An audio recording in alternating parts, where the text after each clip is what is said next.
J'espère que vous allez bien, j'espère que vous vous portez bien. Vous nous connaissez Algérie Park, nous n'avons pas de clan. Nous défendons l'intérêt général de l'Algérie, pour laquelle nous avons fait d'ailleurs beaucoup de sacrifices sur le plan personnel comme professionnel. Vous connaissez nos orientations, nos valeurs et notre vision à la fois du présent et du futur de l'Algérie. Nous sommes pour une Algérie plurielle, l'Algérie moderne, l'Algérie du progrès, de la croissance économique, de la prospérité, de la sécurité, de la stabilité, de l'émergence. Une Algérie qui devrait retrouver sa véritable place sur la scène internationale, à la fois d'un pays émergent, sur la voie de la prospérité, influent et leader du continent africain et de la région du monde arabe et Moyen-Orient. J'ai longtemps réfléchi avant de faire cette vidéo. J'ai longtemps réfléchi parce que je voulais parler au cœur. Je voulais adresser un message pour interpeller Monsieur Abdelmajid Tebboune. Je voulais lui parler directement parce que je n'aime pas l'hypocrisie. Je n'aime pas le langage à deux vitesses. Je n'aime pas la lâcheté. Je n'aime... Il y en a marre de l'hypocrisie. Je crois que l'avenir de l'Algérie est si précieux, si important. La situation actuelle, elle est si compliquée.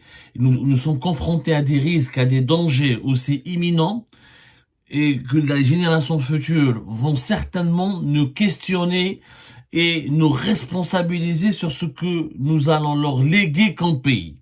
Quelle Algérie allons-nous laisser à nos enfants, nos petits-enfants? Le devoir, le patriotisme, le devoir de défendre son pays, le devoir de veiller sur sa sécurité, sur sa stabilité, nous exige une certaine honnêteté intellectuelle. C'est au nom de cette honnêteté intellectuelle que je m'adresse aujourd'hui à Abdelmajid Tebboune.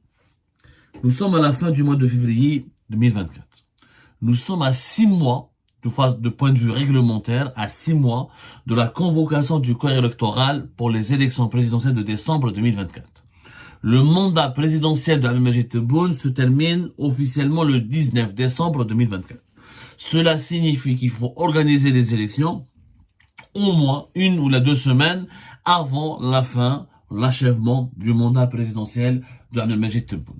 Et du point de vue de la loi électorale qui a été amendée en Algérie en 2021, cela signifie qu'il faut que 3 mois avant la date de l'organisation des élections présidentielles, il faut convoquer le corps électoral.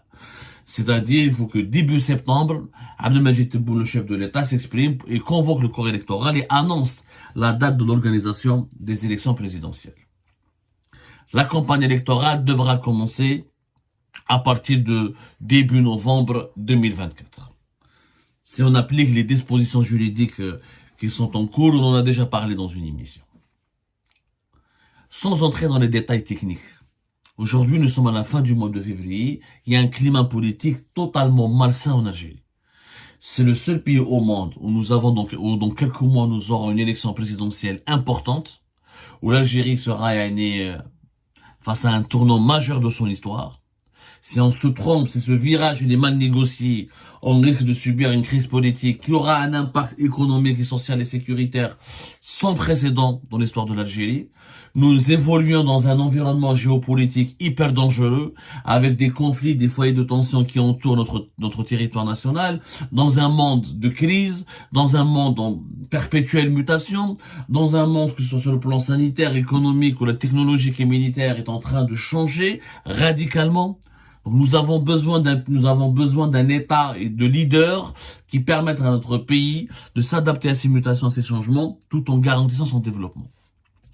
À la lumière de toutes les données géopolitiques, diplomatiques, économiques et sociales, ou la socio-démographique, je crois que le meilleur choix que Abdelmajid Tebboune pourrait faire, par patriotisme, par amour pour l'Algérie, et par défense de l'intérêt général dans notre pays, le meilleur choix qu'Abdelmajid Tebboune pourrait faire, c'est d'annoncer dès maintenant qu'il ne briguera pas un deuxième mandat. Si Abdelmajid Tebboune veut sortir par la grande porte et marquer l'histoire et être respecté par toutes les Algériennes et tous les Algériens, et s'il veut s'offrir Il y a une place sur le podium des personnalités les plus respectées, respectables, les plus aimées et les plus considérées par la population algérienne. Il devrait faire ce choix. Sincèrement, Monsieur Tebboune, vous avez réalisé votre objectif. Vous avez atteint le sommet. Le sommet. Abdelmadjid Tebboune est devenu président de la République en 2019. Il a couronné une longue carrière de serviteur de l'État. Qu'on soit d'accord avec lui ou pas, qu'on l'aime ou pas, qu'on le déteste ou qu'on l'aime, qu'on soit son partisan ou là qu'on soit son adversaire. On ne peut pas reconnaître, on ne peut que reconnaître, on ne peut pas ne pas reconnaître, plutôt, Abdelmadjid Tebboune le mérite d'avoir accompli ou la couronné, terminé sa carrière au sommet de l'État.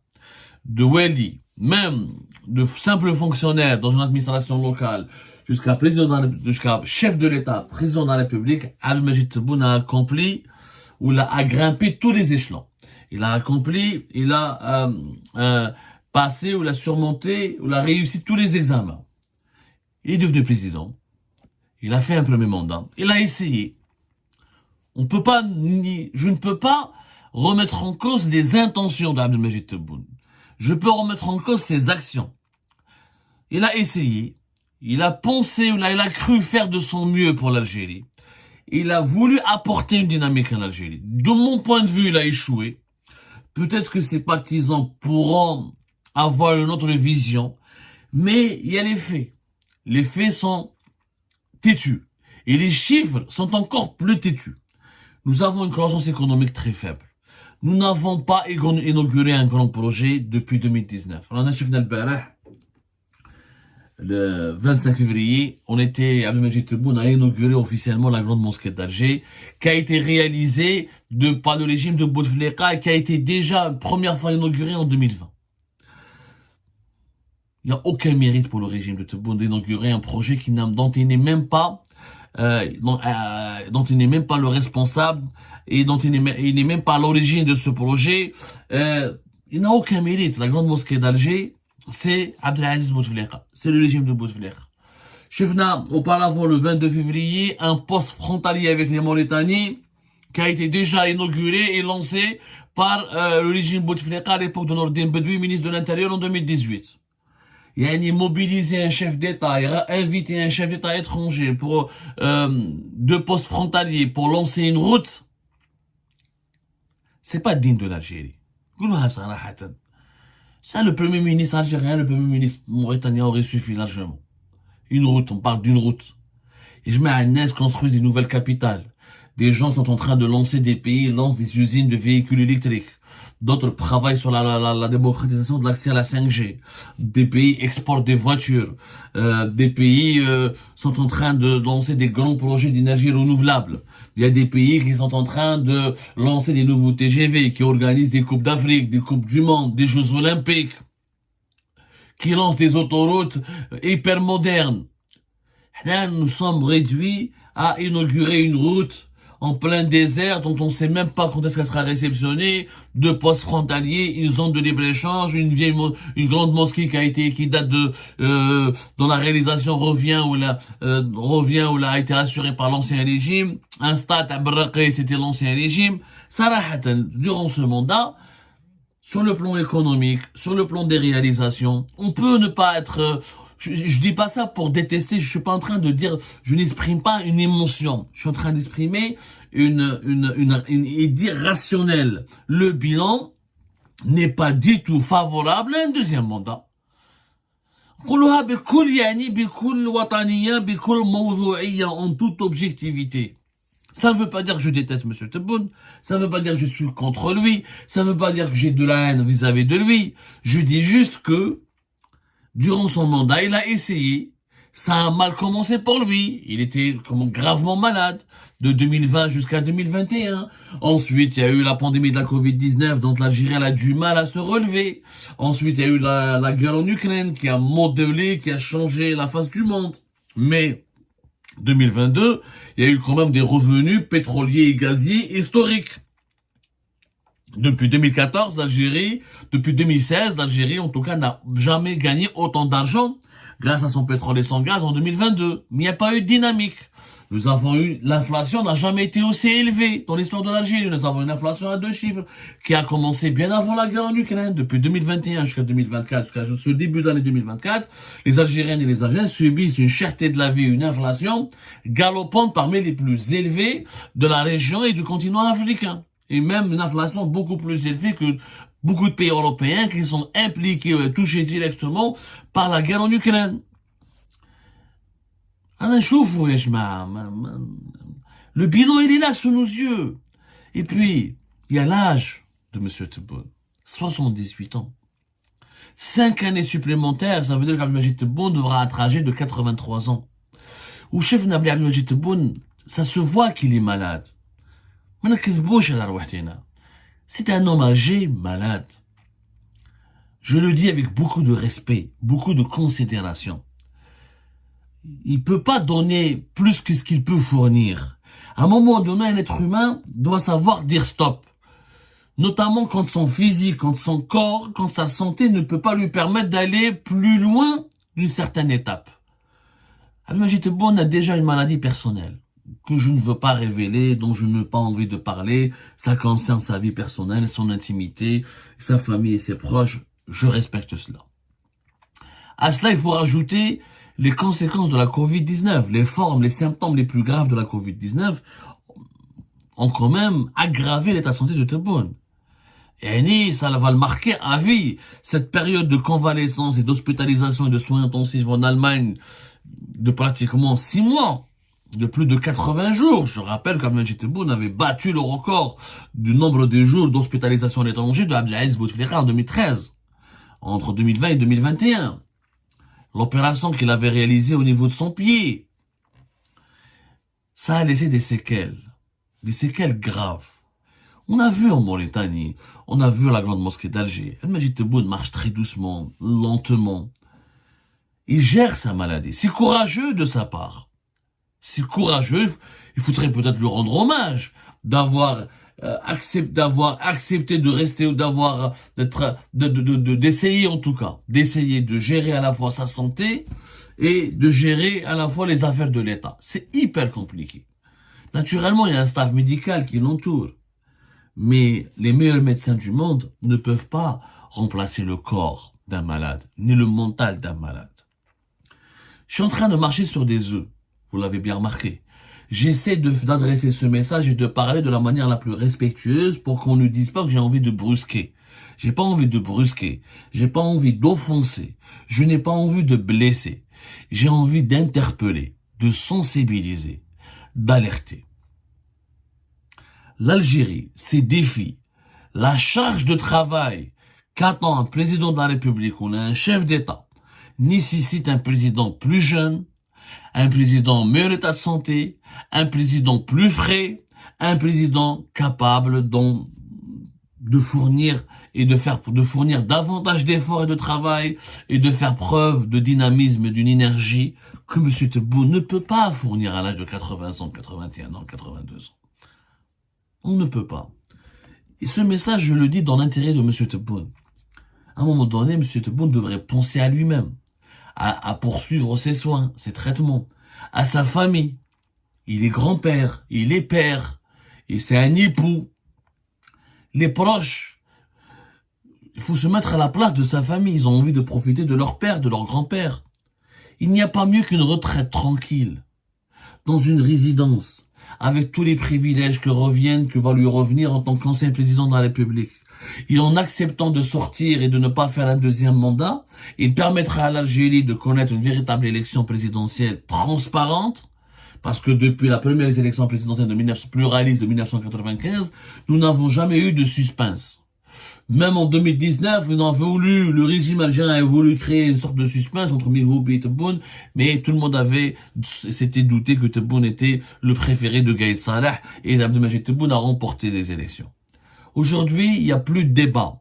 il n'y a plus d'analyse, il n'y a plus d'espace de liberté d'expression, il n'y a plus d'échange, parce que les personnalités politiques les plus crédibles, les plus sérieuses, ne veulent pas se lancer dans la politique tant que Abdelmajid Tebboune ne s'est pas exprimé sur son avenir. Et si Abdelmajid Tebboune va briguer un deuxième mandat, aucun candidat sérieux ou crédible ne va le défier. Pour une raison simple, Ould Tebboune, c'est président sortant, connaissant l'attitude de l'administration algérienne, s'il est candidat à une deuxième mandature, c'est que l'armée lui a donné des garanties, donc les résultats ne seront ou truqués, ou les conditions médiatiques et politiques, administratives ne seront pas réunies pour permettre à ses concurrents de le défier et de le challenger. Donc les gens ne vont pas, les candidats les plus sérieux ne vont pas se présenter.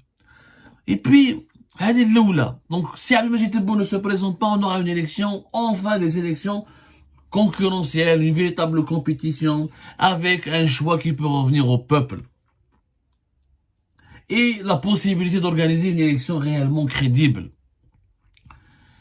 Est-ce que Abdelmajid Tebboune pourrait faire campagne dans l'état actuel de sa santé, à son âge avancé? Est-ce qu'il peut parcourir tout le pays? Ou là, est-ce qu'il va envoyer des Kima Bouteflika? Il va des directeurs de campagne, un premier ministre, des ministres pour parler à sa place. Et puis, est-ce que Tebboune ne devrait pas méditer l'exemple de Bouteflika? Abdelaziz Bouteflika, il s'est accroché au pouvoir. On a bien vu comment il a fini. Quand le quatrième mandat, on a bien vu qu'Abdelaziz Bouteflika, depuis 2016-2017, il était totalement absent, sa maladie s'était aggravée, son frère s'est emparé du pouvoir de façon non constitutionnelle, des groupes d'influence, et notamment des oligarques, se sont constitués, ils ont privatisé la fonction de l'État, et ça a créé la crise politique en 2019. Si Abdelmajid Tebboune, son état de santé s'aggrave, à un âge, 78 ans, 79 ans, 80 ans, on est susceptible de faire des AVC, des pics de tension, des problèmes cardiaques. C'est ça, c'est l'âge, c'est la biologie, NS. C'est la biologie. Si Abdelmajid Tebboune fait un deuxième mandat et son état de santé s'aggrave et se déséquilibre, qu'est-ce qui ne va pas nous garantir que des membres de son entourage vont s'approprier le pouvoir, vont le détourner, et d'ici 2024-2025, on va revivre une autre crise politique comme celle de 2019 parce que le peuple va s'apercevoir et une partie de l'institution militaire va se révolter parce que elle va dénoncer ou elle va déplorer ou elle va s'élever contre un détournement du pouvoir présidentiel. Parce que le détournement peut se à un moment où un chef d'État n'est plus capable d'assumer sa charge, des membres de son entourage et de son clan profitent pour accumuler des privilèges, de l'influence et exercer une certaine emprise sur l'État. Nous avons vécu ça avec le scénario de Bouteflika. Pourquoi, bon sang, on va répéter le même risque, on va rééditer le même scénario, ou là on va prendre le même risque? C'est un pire. Je pense qu'Abdelmajid Tebboune devrait voir les deux exemples de l'histoire de l'Algérie, Zerouel ou Bouteflika. Bouteflika est resté au pouvoir, il s'est accroché au pouvoir, il a voulu mourir au pouvoir, il a fini mal, il a été enterré dans l'anonymat le plus absolu comme étant l'un des présidents les plus impopulaires alors qu'il a donné au pays. Alors que le bilan de Bouteflika n'est pas forcément mauvais, alors que pendant 20 ans, Bouteflika a métamorphosé l'Algérie, entre Yamin Zerouel, qui a fait un mandat, il a compris qu'il pouvait pas donner plus, il a préféré sortir, il est sorti par la grande porte, et aujourd'hui, toujours à 82 ans, il est âgé, il a profité de sa retraite, surtout il jouit d'une crédibilité, de l'amour de la population, et du respect que lui vaut la population. Alors que le bilan de Zerouel, il est catastrophique. Zerouel, c'était la guerre civile, l'Algérie était sous-développée, l'Algérie était pauvre, il n'y avait aucune croissance, on était isolés. Mais on le respecte beaucoup plus et on a beaucoup plus les Algériens et les Algériens ont une plus grande affection pour Zerouel que pour Abdelaziz Bouteflika qui s'est trop arrogé le pouvoir, qui a été égoïste, arrogant, qui a voulu rester jusqu'au bout président de la République alors qu'il était gravement malade et incapable de réaliser sa mission jusqu'au bout. Je pense que Tebboune devrait suivre l'exemple de Zerouel et surtout ne pas suivre l'exemple de Bouteflika. Et à un moment donné, monsieur Tebboune, pensez à vos enfants. Pensez à votre famille, qui a envie de profiter de vous. Demain, vous allez faire un deuxième mandat et vous arrive un malheur. Et la situation du pays s'aggrave.